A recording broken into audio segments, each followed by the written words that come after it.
And what it is Toros Tuesday. Time to talk some football.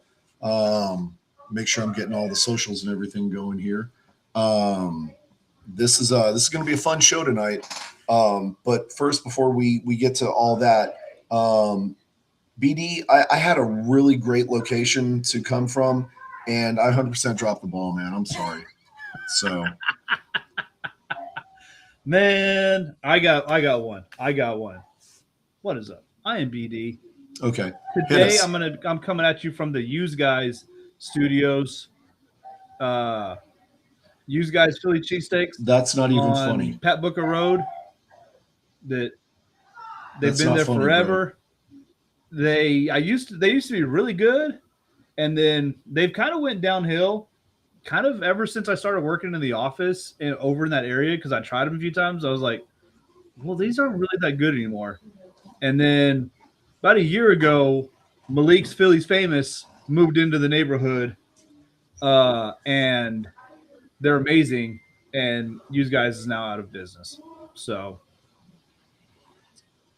yeah, that's extremely hurtful because I know they just went out of business recently, and that just stinks.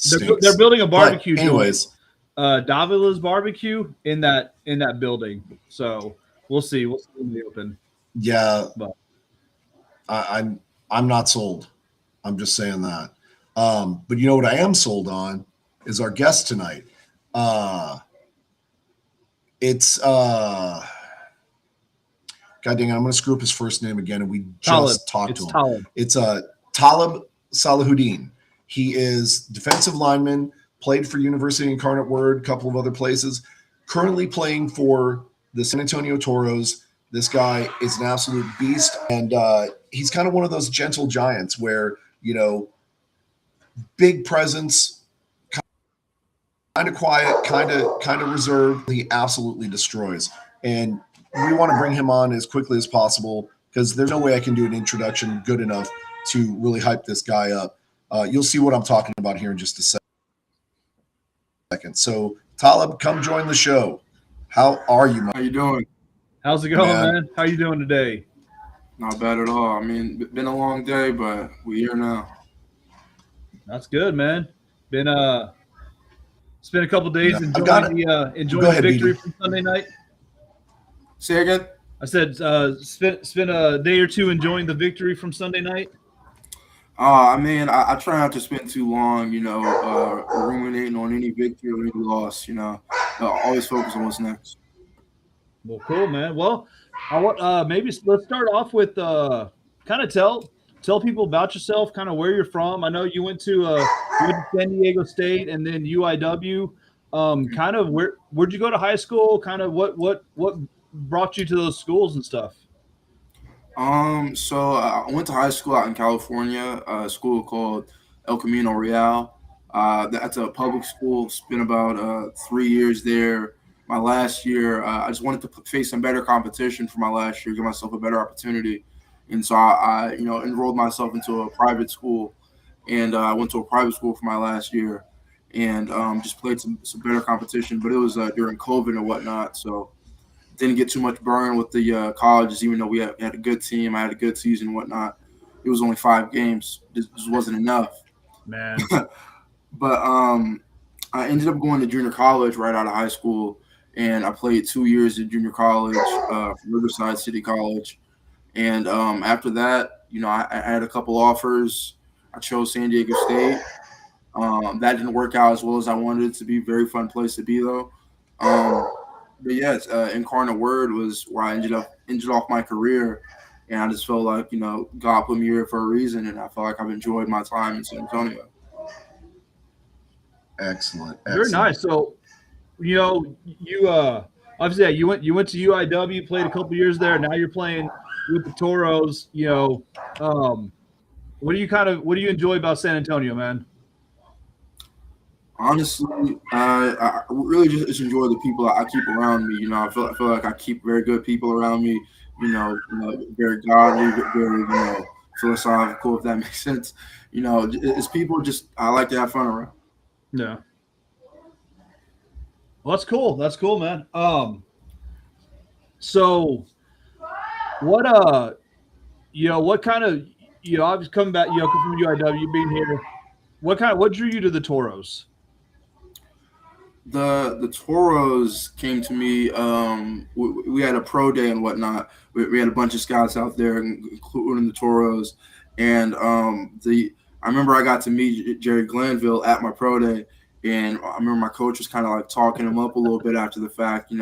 I didn't know any of this as I was speaking to him, but just the experience that came with this coaching staff, I think that was my biggest enticement. Also, we were supposed to be playing at the University of Incarnate Word as well. That was a very big thing for me. That didn't end up happening, but you got to roll with the punches. Yeah. When it comes to that. I'll tell you, Coach Glanville, man, he is one of the smartest football minds that's out there, and I'm sure probably more than we do because you're working with him every day. Mm-hmm. Yeah, no, genuine genius. He really just knows everything, and he kind of schemes up things that we don't even think will happen, that he doesn't even think will happen, but he's ready for it. I mean, it's working so far. You guys are 3 games in, completely unscored on. Yeah, I can't even speak to that. That's God's blessing. I've never played 3 games and really done that before, but it's completely possible with the group of guys I'm playing around. I got some incredible teammates, some guys with a lot of experience as well, and they just build each other up. I feel like so. I'm sorry, what was that? Sorry, I missed that last thing. Oh yeah, I just feel like they build us all up, and it make it easy for us to compete with each other. Very nice. So let me ask you this. You're on this incredible squad. I mean, obviously, besides Jerry Glanville, you've still got some other incredible coaches and just legendary coaches.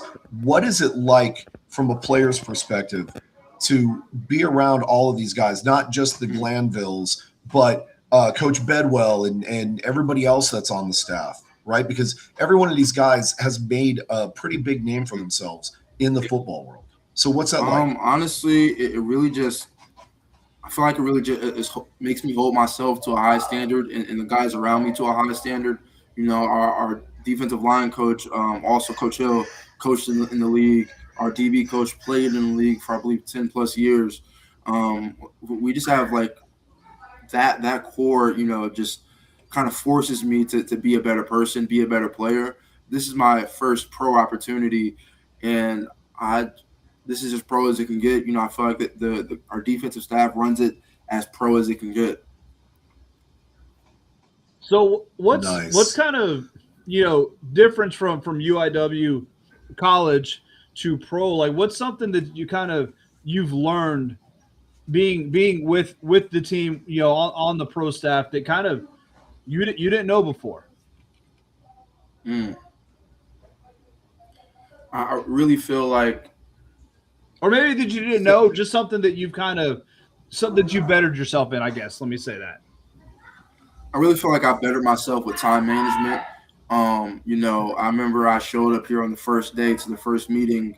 It was at 3:00. I showed up at 2:45. The meeting was already started. Whoops. I just felt like that, meetings. I was definitely early to, in college for meetings and whatnot, but meeting times down here, things start early. You got to get to places before the coach gets to a place or you're basically late. I feel like that was one of the biggest things for me, especially when I first started.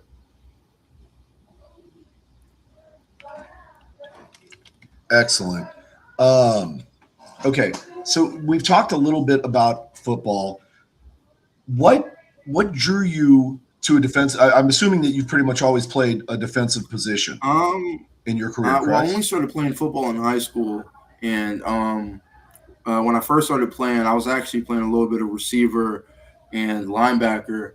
But literally my first summer, I left eighth grade, made the football team.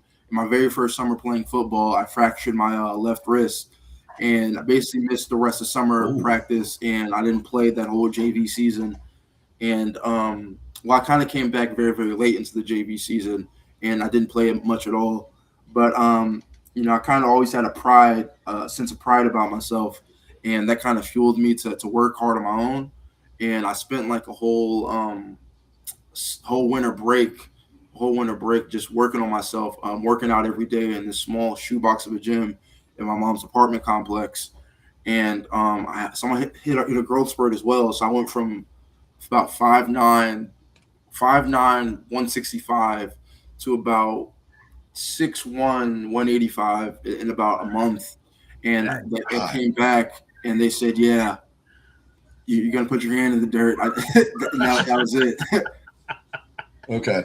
Well, and that pretty much answers, my question as to what drew you to defense. It looks like that insane growth spurt and the fact that the coaches saw that and they're like, no, we really need you being one of the big guys on the up there on the line. Yeah. No, you go ahead.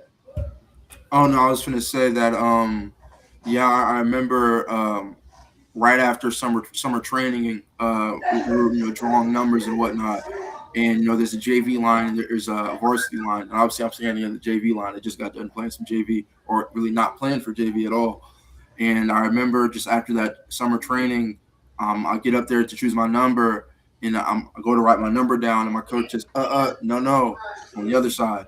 And I said, huh? I looked at him like he was crazy. Nice. And he said, you're gonna be playing some defense from now on. And yeah, that's really all it came about. Excellent.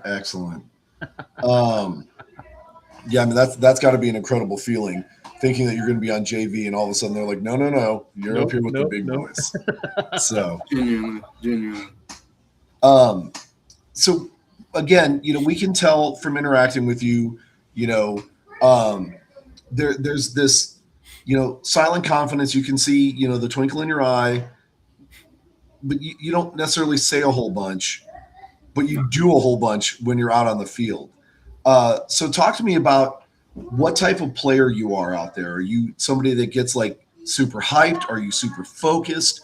Are you kind of just, rolling with the punches, adapting as things go? Like talk to me about your player style. I feel like my playing style has definitely evolved over the years. Like in the past, I've been, had talks with my coach. I've been a very emotional player. I would let, trash talk get to me. I talk trash back. I've even, it's not ashamed to say it or not proud to say it. I've thrown a punch in a game. I didn't get a flag for it.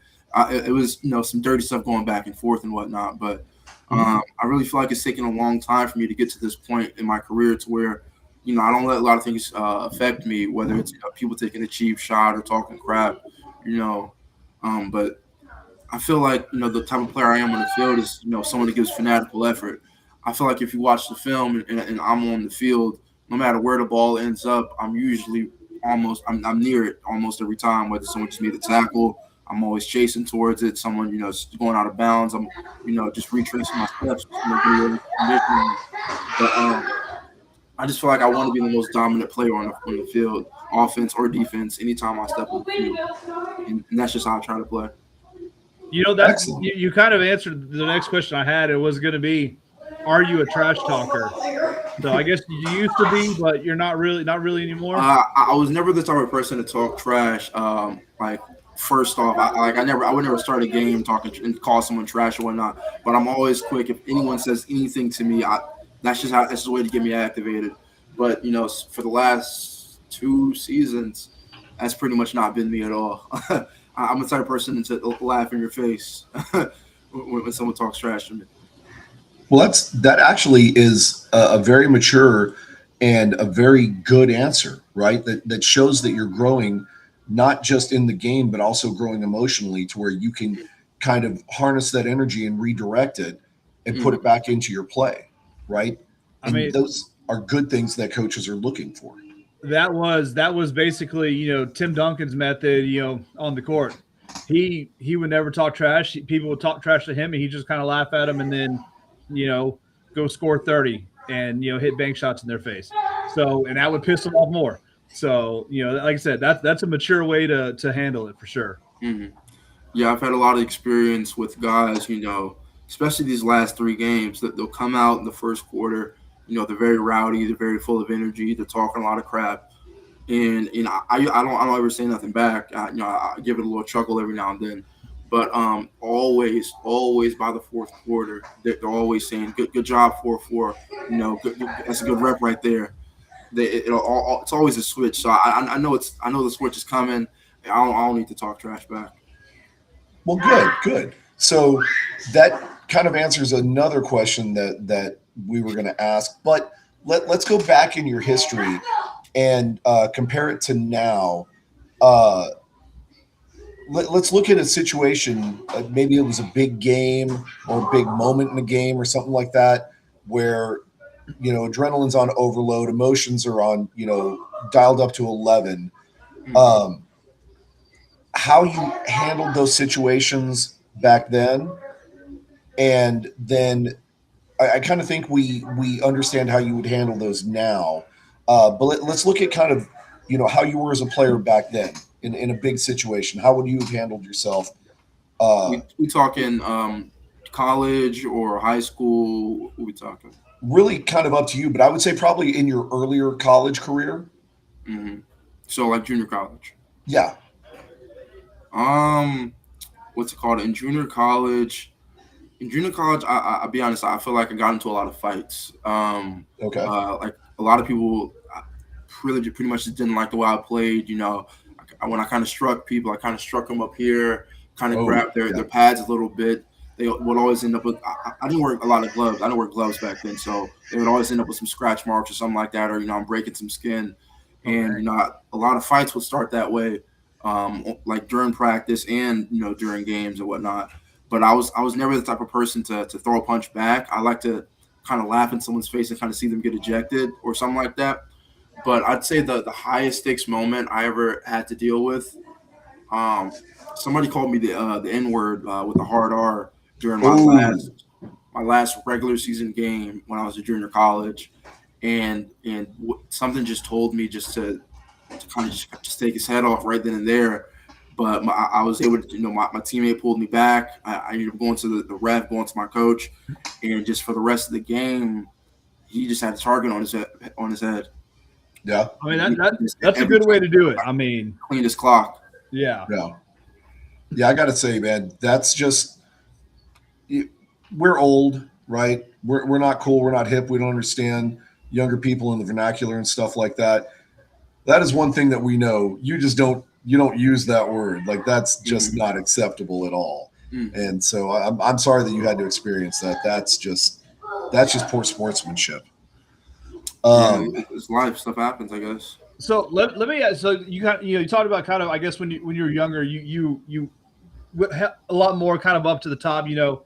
Have you changed that style? Are you kind of a little lower when you're blocking or trying to rush whatever, or are you still kind of just trying to get away to the guy or through the guy however you can?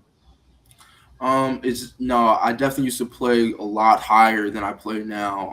It's taken me a lot longer. I don't know why to get into my head or to really stop thinking about it. For a long time, for me to stay low, I had to actively think about it during a rep to actively stay low. But I would definitely say my play style has definitely evolved. I was definitely a one-trick pony when I was in junior college. The long arm was working, and that's what I used. The long arm was working when I was in San Diego. That's what I used. And it was even working when I got here, but it was just time to evolve my bag. I'm throwing a lot more jab steps, a lot more double swipes. I'm ripping more. I'm going to the arm drag. I'm doing a lot more than just bullying people, and that's what I just used to do. So I feel like my play style definitely has evolved. Is that something you learned kind of your last year or so at UIW, or is that something you kind of picked up here with the Toros? No, that's I pretty much picked it up my last year with UIW. I feel like I was coming off a very mediocre junior season here at UIW, and I just feel like I need to take my game up to another notch. And I just feel like deepening my bag was the best way to do it. We had a coach, Coach Mabry. He's now the defensive line coach at UIW. But when I was there for my last spring with him, he was our assistant D-line coach, and pretty much every day after every spring practice, me and him would get some form of something in, after practice, with this pass rush or, recognizing blocking patterns or whatnot. But I'd say that was probably my biggest help. That was probably my first big turnaround my last year in college. Well, obviously, I mean, the numbers reflect that. I mean, you had, up across the board tackles, and I mean, you went from 1 sack the first year to 4.5 the next. So obviously, like I said, you added more to your game, and there was a marked improvement. So, So offhand, do you know what your stats are right now currently? No clue. Excellent. See, and that's one of the things I definitely wanted to ask and see kind of where you're at. Because you did mention it before that, you're not focused on the win. You're not focused on the loss. That assignment is done. You're focused on the next assignment. Yes. Excellent. Yeah. I mean, they passed out a thing called like a hit list or a hit chart after the game.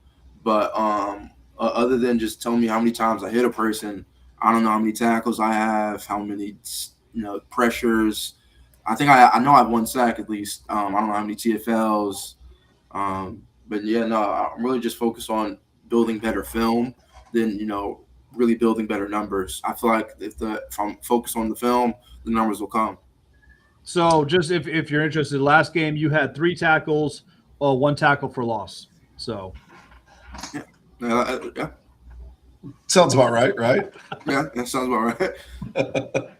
Yeah, I don't have the stat sheet from the previous games. I have the one posted from the last game, so that's why I know that one.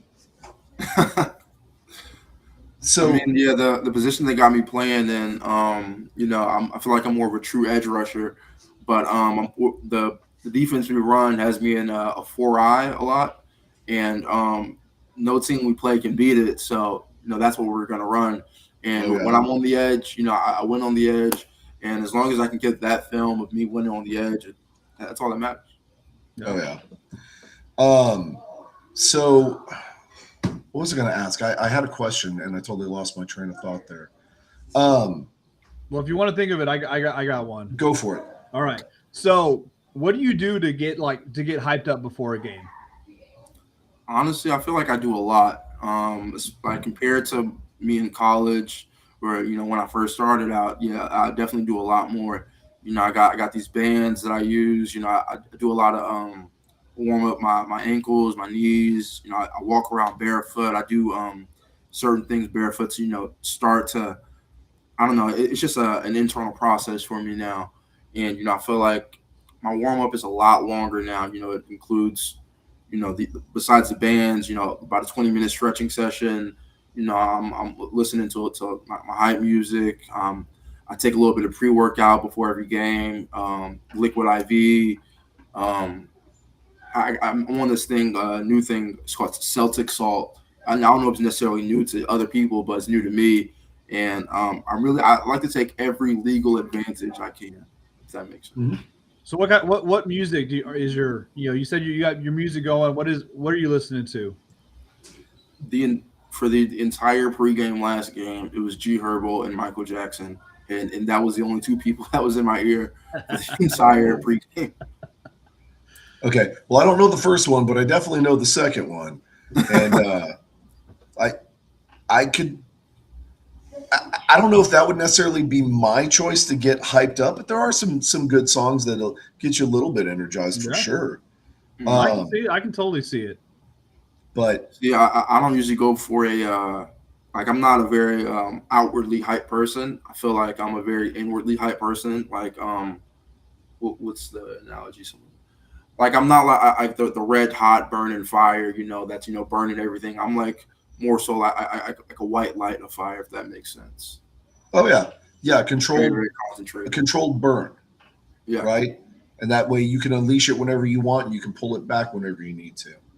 Mm-hmm. I can definitely understand that.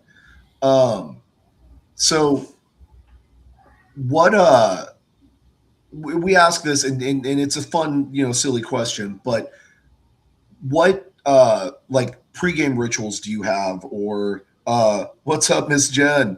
Is there any like superstitions that you have? Do you have to put your left sock on first and your right sock on your hand or something? Like, anything crazy like that? Honestly, I kind of do have a superstition that I just broke for the last game.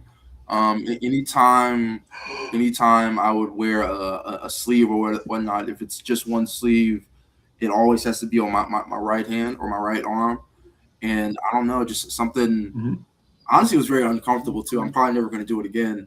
But I wore, a single sleeve on my left arm, and I definitely didn't throw off my game or anything like that. But I don't know. It's just very weird. Something I won't do again. Understood. I mean, again, just about every single professional athlete has something that they do, whether, it be some kind of, ritual or superstition or whatever. I know we had started an adult softball league, several years ago. I wound up actually breaking my leg doing it. That shows you how athletic I am. But I slid. I was safe. That's all that matters. I don't care about the injury. But no, from, back in my high school days, I always had the silly superstition of making sure that I took a shower before we went out and played, because I had to be clean. I had to be ready, right? Well, I did the same thing, not even thinking about it. I did the same thing when I started playing softball, and I caught myself one day and I was like, what the hell am I doing? Like, I'm going to go get dirty, and here I am taking a shower, right? So I always find those little superstitions like that to be very interesting. People can be a very quirky species. I will say, in junior college, for my last year of junior college, I don't know if it was necessarily a good superstition, but I had these game socks. They're long black game socks, and I only wore them on game day. But I did not wash those until we lost, and we won every game that season until the state championship. So. See, that's the kind of traditions I like to, or the superstitions I like to hear. That. Yeah, I'm sure the Sox are probably able to stand on their own after a while. But, I mean, hey, they only been whatever works for you, man. 13 times that year. That wasn't that bad. Only 13. Okay, so who were your idols growing up as a young man? Like, what players did you idolize? What players did you want to be like? And who would you say your gameplay is most like at this point right now? Well, I'll be honest. I didn't really grow up a big sports fan. I wasn't, like I said, I didn't start playing until high school. I wouldn't say I was an unathletic kid, but I definitely wasn't in sports or anything growing up. The extent of my athleticism was, riding my bike, swimming in the pool, running around with my brothers. And I didn't really, I didn't really watch sports too much growing up either. But I'd say when I started playing, the person that probably fueled me the most was TJ Watt. And I feel like the person who I, try to model myself after now is Daniel Hunter for the Texans. I feel like his play style is just the ideal way I want to play. Nice. I mean, those are pretty good idols and pretty good role models to pattern your game after. I mean, they're obviously successful. They're in the NFL for a reason. So that's pretty impressive. I'm hoping one of these days somebody's going to say that they idolized Reggie White. The problem is, if they idolize Reggie White, they're going to be somewhere around my age, and they probably won't be playing football anymore. So, so that's probably need to give up on that dream. So you've been down here in San Antonio for a while. What do you like about San Antonio as a city? Like, what cool things do you like to go and do? What kind of hobbies do you have or whatever?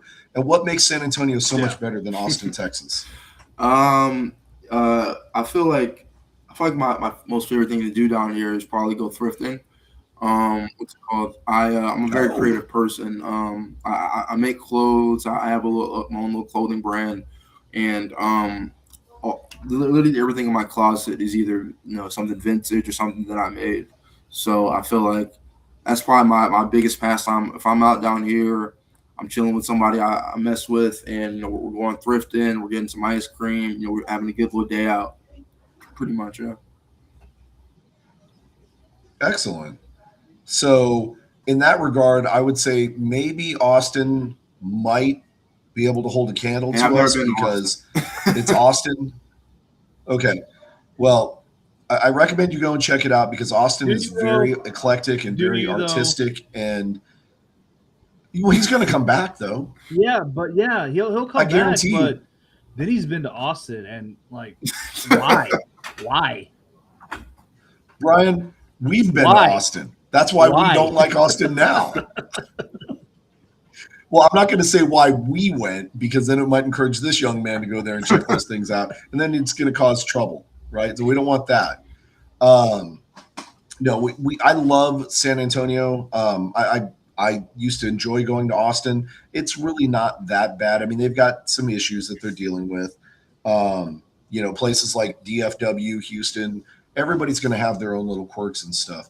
But the thing I like about San Antonio is even though we're the 7th, possibly the 6th largest city in the United States, we're the biggest small town you are ever going to find anywhere. Like literally, you can go to, and it helps that BD and I are very sociable people in the first place. But I can literally go to any corner of this town, and chances are I'm going to run into somebody I know.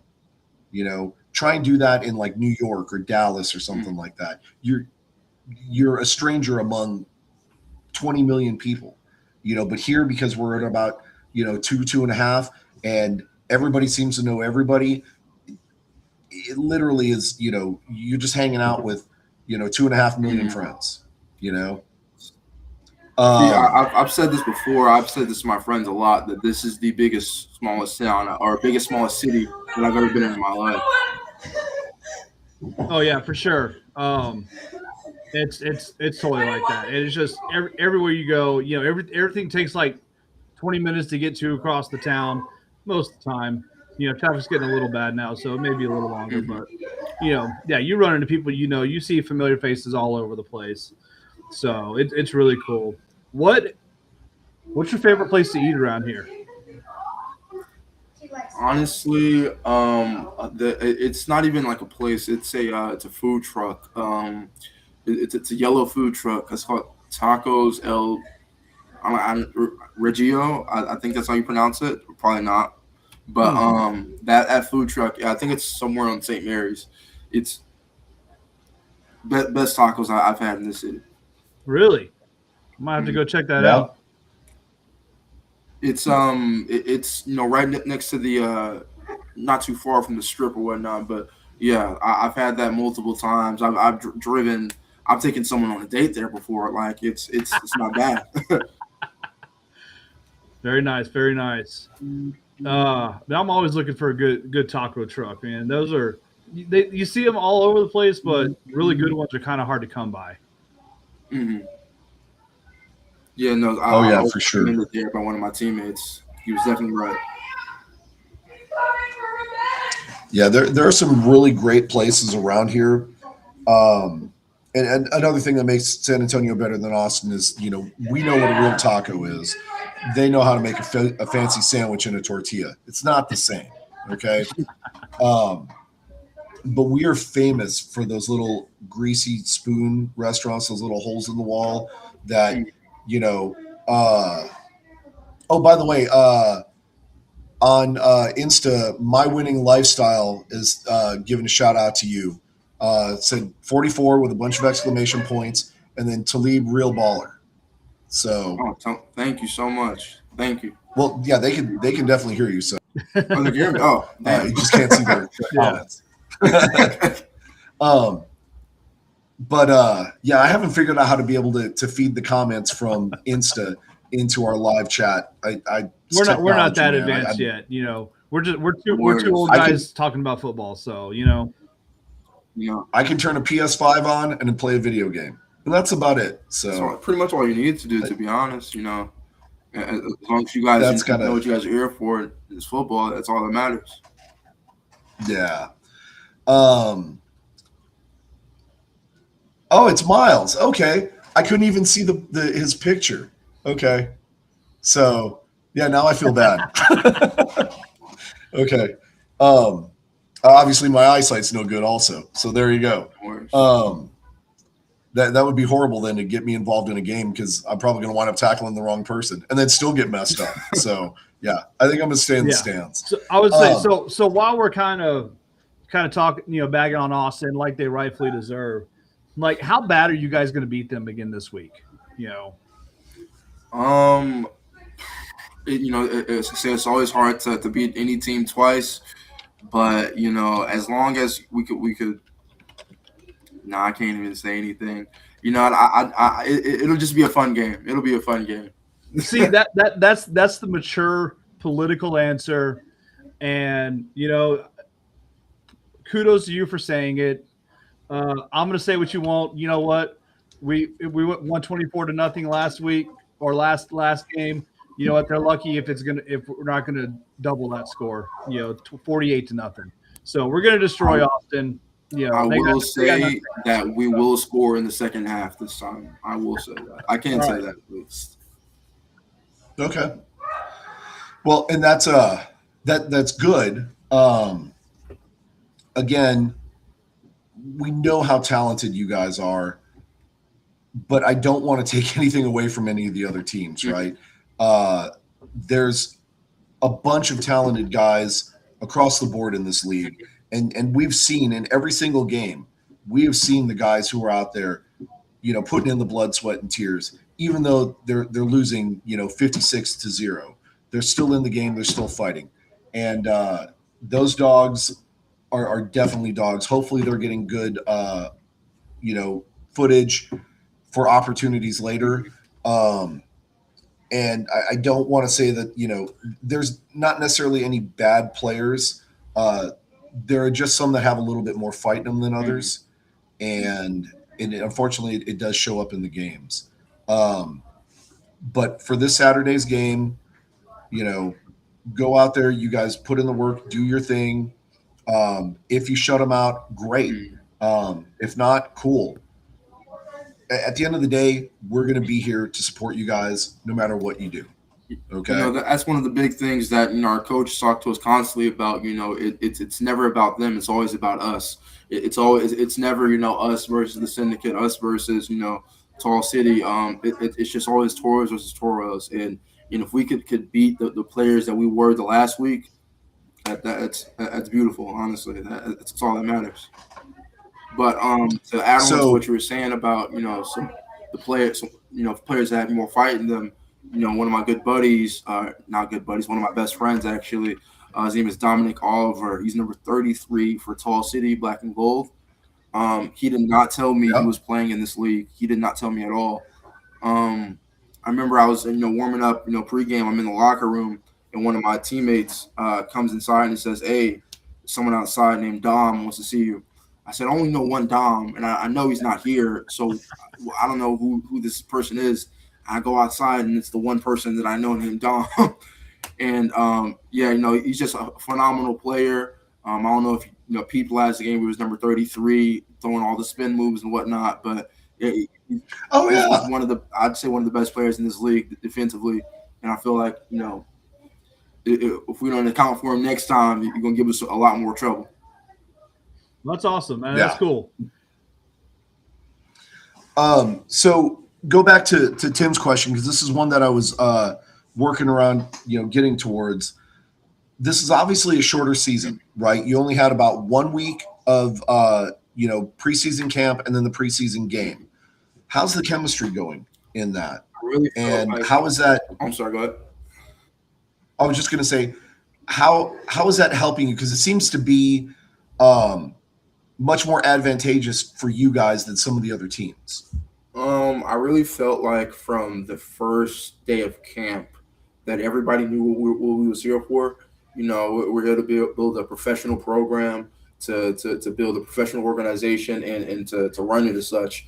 And even though this is a first-year league, a first-year team, when you get a bunch of individuals together with a common goal, and our common goal wasn't even necessarily to win games or to be undefeated or to shut these people out. Our goal is to play good football, is to play pro football, and it was just known from the start. I felt like that team chemistry was really built during that first week of training camp. even though we know everybody wasn't gonna make it, I feel like a lot of people, especially being in the environment we're in the hotel and whatnot, it kind of forces everybody to bond a lot more. If that makes sense, yeah, bond a lot more. We're definitely right now. So ironic that you say that. That was one of the things that my girls, I've got 3 daughters. Well, I've got technically 5 daughters, right? 3 daughters, 2 stepdaughters. And the 2 oldest ones are really heavily involved in soccer. Mm-hmm. And I coached them when they were younger, but I mean, what the heck, coaching little kids in soccer, just all you got to do is keep them on the field. That's all you really got to do. You know what? Sometimes that's not easy, because my daughter played soccer when she was in elementary, and she wanted to run around with her best friend who was on the other team the whole game. So you know what? Keeping them on the field is not easy. I mean, that fair enough. But when they decided to get more serious about it, and we actually went to club soccer, that was one of the first things that our coaches did, was set up games out of town where we had to stay together, over the weekend at a hotel, and didn't really realize it at the time. But after a couple of times of doing it, you start seeing those relationships change and people starting to bond and get tighter. And then you see the gameplay get better on the field. So I 100% support, especially in a situation like this where, it's not like you're going to have a neighborhood where you can have like 20 houses all together or something like that, right? Use the hotel, because that's what it's besides a place for you guys to stay and, take care of your business and whatever, it's also an opportunity for you guys to build those stronger bonds and grow closer as a team. That way, you as a lineman know that your guy to your left, well, I guess it would be for you, it'd be to the right. You know where he's going, you know what he's doing, so you can focus on what you need to do and be there to back him up just in case, right? The quarterback knows where the receiver is going to run to. He's not going to make a mistake and juke to the left when he was supposed to go post route to the right. All that's extremely important. And that's why I said, I think from what I've seen, the bonding and the chemistry really has worked to you guys' advantage as far as being a team. For sure. Yeah, definitely. We've seen some of the other teams, and we've seen a couple of guys that are close, but they're over in one section. And then there's another group of guys in a different section. And it's like offense and defense kind of hanging out together. But they're not with their other teammates on that side of the ball, So, I've seen a lot of dysfunction among some of the teams we played, in terms of just, how the team is ran from top to bottom, and just, how players talk to each other. I remember at preseason game, Fort Worth Braves, remember the second drive we came out, I saw the receiver cussing out the old lineman, the quarterback telling the other guy to, cussing them out too. It was just a lot going on. Yeah. A lot of guys, I don't know whether they come to face us and they figure out it's not going to work and they start turning on each other or what, but it's been happening. You know what, we sat on the visitor side this last game, and we saw a little bit of that too. Frustrations kind of run a lot, especially when the game's not close. So it definitely it's kind of a you learn. I guess you learn a little bit about yourself, kind of in situations like that. What kind of what kind of player you are, what kind of person you are. So 100%. Yeah. So you being a guy on the defensive side of the ball, how much energy do you get from the crowd feedback? Like, our defense is out on the field, we're getting loud and crazy in the stands. Does that help you? Does that hold you back? Does that distract you? Like, how do you feel about that as a player? I always love the crowd of anybody that'll come, spend any time watching, me and the guys that, I play with, play some football. I always have any love to anybody that, like I said, anybody that will come and sit down and watch that game. That this last crowd was probably the biggest crowd we've had yet.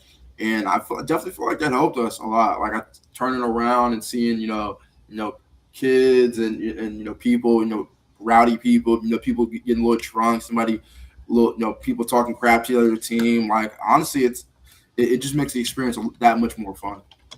So do you hear us when we're, because I hear it. Okay.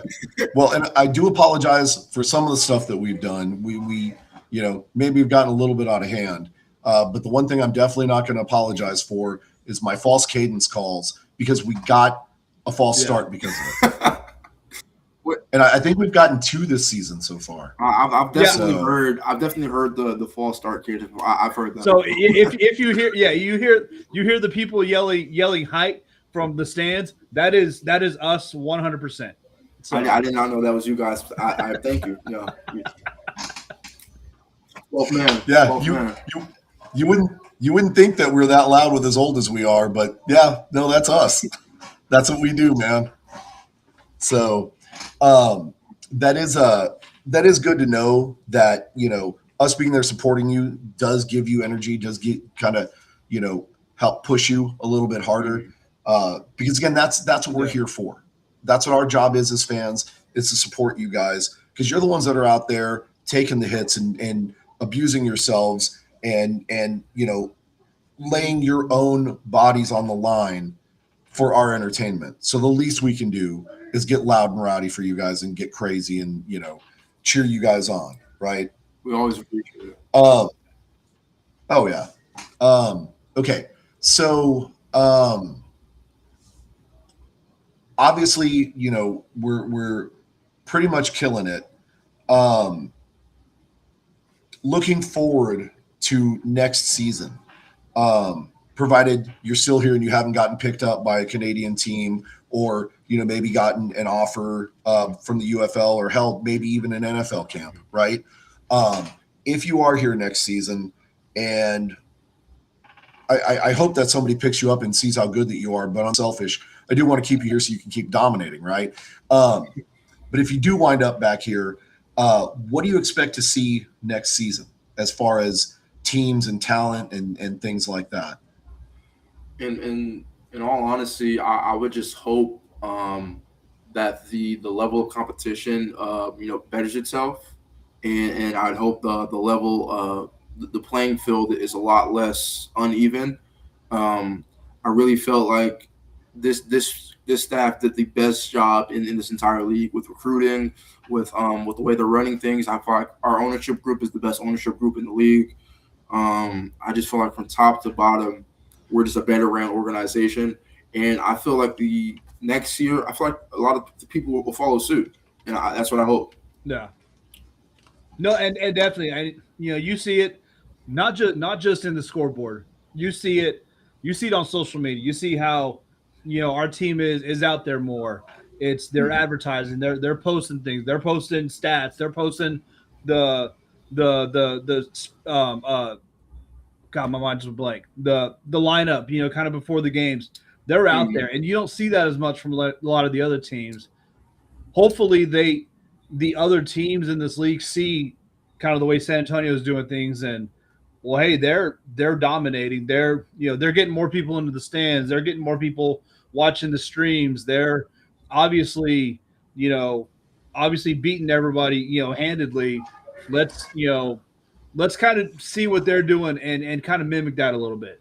Because I mean, that's definitely that's best for the league, is when all the teams are up here, Yeah, 100%. Yeah. So I apologize about that little interruption there. My dial-up isn't doing so well tonight. So that's a joke for people that are old like us. You used to have to actually use a phone line to connect to the interwebs. Hey, I've used a phone line before. I've used one of the I forgot what the actual name is, but the rotary phone. Yeah. Wow. Yeah, I used to have one of those. Yeah, I'm sure I still do somewhere. But okay, so we definitely expect a higher level of talent. That way it gives you guys better opportunities to actually show what you can do. And that's ultimately what the goal of this league is, like BD said, right? The coaches' jobs are to try and get you better, get you game film, to get you opportunities. And it's easy to make things look great, when you're stomping all over a team, but you get better game footage when you're in those dog fights of the games. Yep. and you're putting in the extra effort and you're really having to try.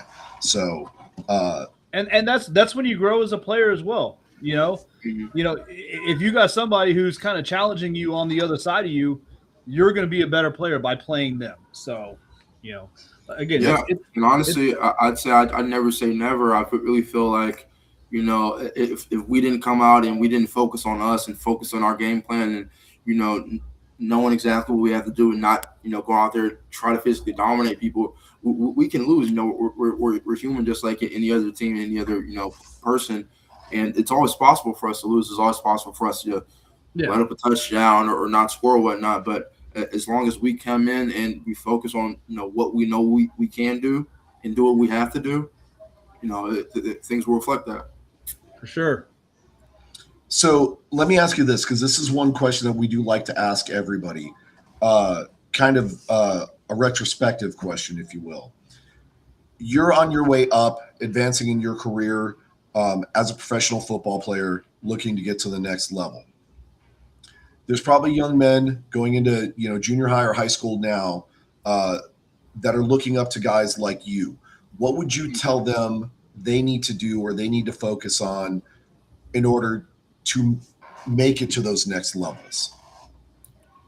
I really feel like if you want to be able to make it to the next level, you got to be able to separate yourself, and separating yourself doesn't only come when you're working out with your team. Doesn't only come when you're working practicing or in games or whatnot. Really separating yourself is what you do when you're not on the field, when you're not with your team. I really feel like you got to be obsessed with this. You got to be, in the film room as much as possible, whether that's on your own or literally at your facility. You got to be, getting in a lot of extra work and not just, working out. This is a longevity game. You gain, or you get to the next level with longevity. Taking care of your body is the biggest thing that you would ever do for yourself. Doing, maintenance on your knees, your ankles, your shoulders, your elbows, all that stuff is probably the most important thing you can do to separate yourself from the next guy. Because I guarantee the next guy isn't worrying about, what if my knee starts hurting in a couple weeks? If you strengthen your knee now, your knee will never hurt. And that's all I can say about that. Excellent. Okay, so this is about the time where we kind of start closing stuff down, because we do still have to do our corporate shout outs and try and appease our one sponsor that we don't have. It's a joke. But I'm also interested in this clothing line, because if I can get some fresh threads to make me look a little bit better and maybe not like an old fart, I'd be interested in that. But there's no clothes that will do that. Just I'm sorry to burst your bubble right now. No clothes will do that. I could put the trash bag over my head. I mean, that's always helped before. Anyways, why don't you give everybody your socials, how they can find you and follow you and track your career and be able to post positive things for you. Got you. My Instagram and my Twitter is just my first and last name, Talib Salahuddin. That's TalibSalahuddin. And the little business page I run with clothing line is called Fronto. That's Fronto. And Instagram is Fronto USA. Everything I do with my little clothing brand is handmade. I do all the screen printing myself. I do all the designing stuff myself, and I don't make two of one thing. Anything I make is like it's a one of one. I'll never make another thing just like that. So how did you kind of develop that? I don't know if it's a passion that you have for it, or just how did you come to learn 100%. Hey, I'm good at doing this. I like doing this. I've always had a passion for art and drawing and whatnot.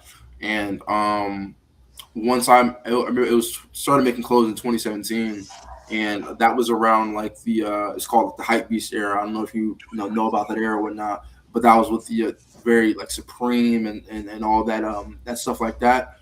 I remember, wanting the clothes and not being able to afford it. So I always knew I could draw. And my mom is a vendor by trade, so she kind of taught me how to sell stuff, how to be my own person when it comes to talking to people and whatnot.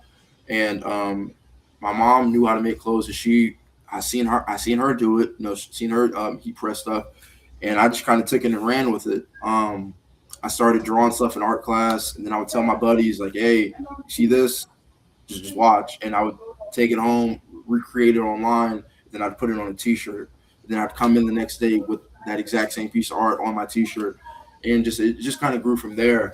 I've always had a passion for clothes, and just making clothes is another way of me just expressing that passion.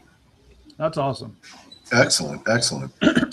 Did you get your degree in like any kind of art stuff, or what did you get your degree in? No, I got my degree in business administration, but I've always been very active in like the communities, like the fashion communities of whatever school I'm at. I would set up sometimes at the University of Incarnate Word to let me sell myself out there. So yeah, just anytime I could, I would just showcase who I am, outside of football. Very cool, man. That's really awesome to hear. Excellent. Well, we will make sure to continue to give you shout outs for your clothing line. And, hopefully some of our cooler fans go and check out your stuff and buy some stuff. But definitely, man, this has been a great interview. I always enjoy talking to people that are interesting and energetic, and you did not fail. You did a great job tonight.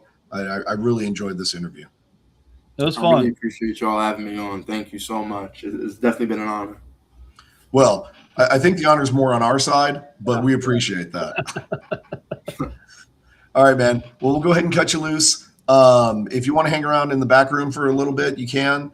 But we'll probably be a little while, so I get it. You probably have football stuff to do. But again, thank you so much for coming on tonight. And we'll definitely, say hey to you at the game this Saturday. And we'll be there to cheer you on when you stomp another goose egg into the Texas Syndicate. Sorry, not sorry. Okay.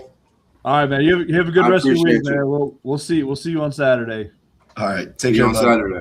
All right. See you. Vamos Toros. Vamos Toros.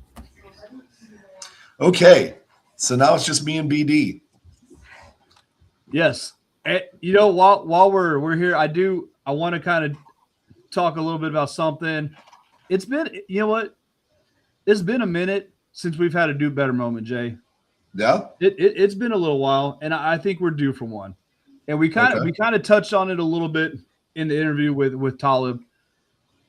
The fans cheering at the games. There is absolutely nothing wrong with rooting your team on, cheering, and even talking a little bit of trash, as we have been known to do many, many, many, many times. Mm-hmm. However, when you get to a point where you are demolishing the other team, 30, 40 to 0, you kind of got to back that off as a fan base. There's such a thing as winning with grace. And there was a contingent of our fan base that did not do that this past weekend. They were yelling at players, cursing players out, telling them you suck, you're a bum, you're terrible, you'll never make it, stuff like that. And stuff like that is completely uncalled for. That's not even stuff you should say just in a regular game that's a competitive game. Again, support your team. Have fun with the players. You can talk a little bit of trash. You can maybe try and frustrate them a little bit, get in their heads. That's fine. But there comes a point where you just need to honestly just sit down and shut up.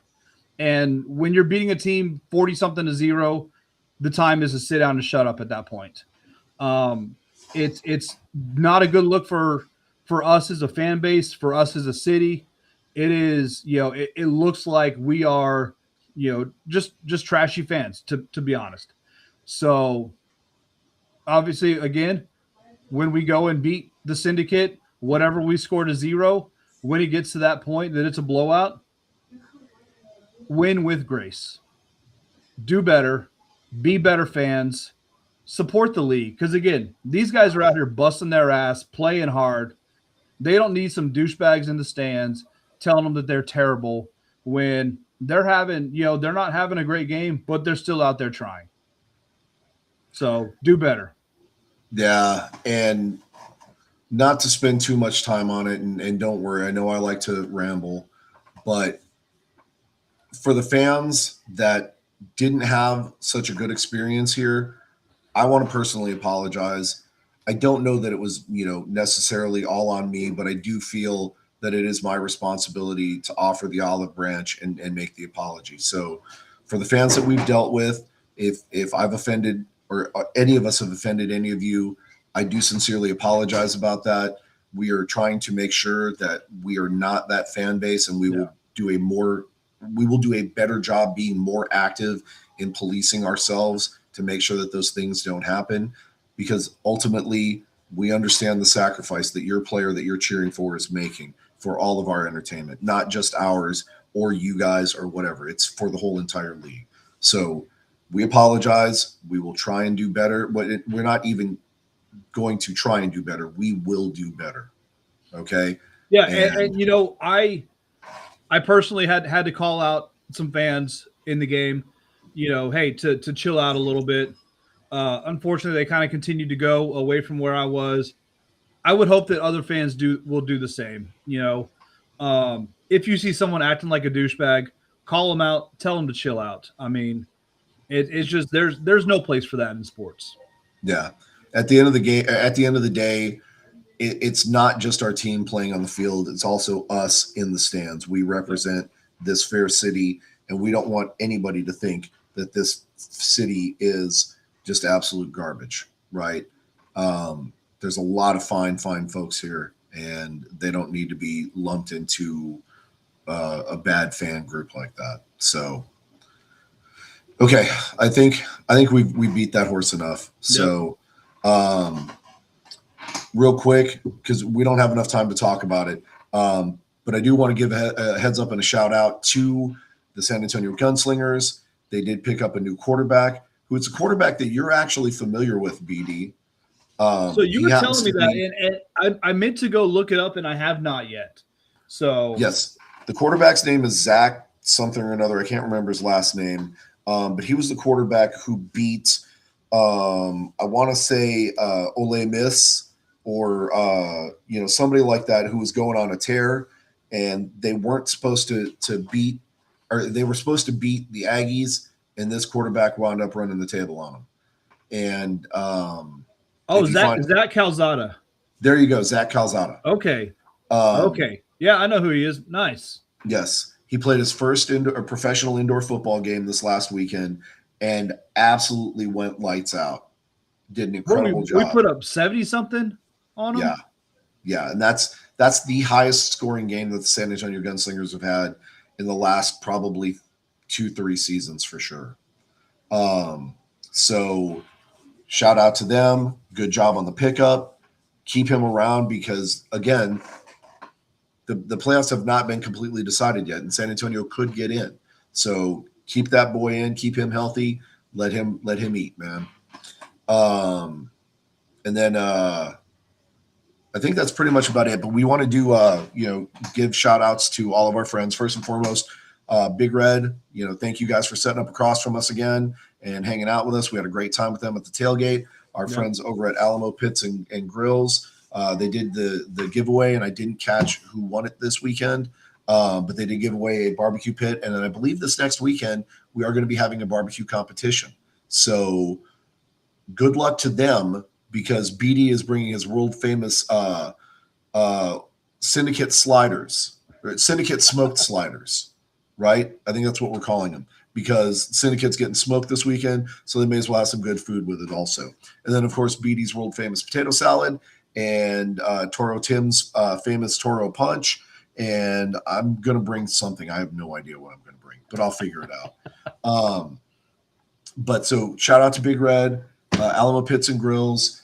And I don't have the business card, but the gentleman, although I didn't see him at this last game, there's a gentleman who makes handcrafted goods, kind of customizes them, embroiders cups, and I think he's the one who did these Toro cups. But I cannot remember for the life of me what his name is, what his company's name is. Yes. Sorry, not sorry. Sorry, not sorry, Tim. Hashtag. But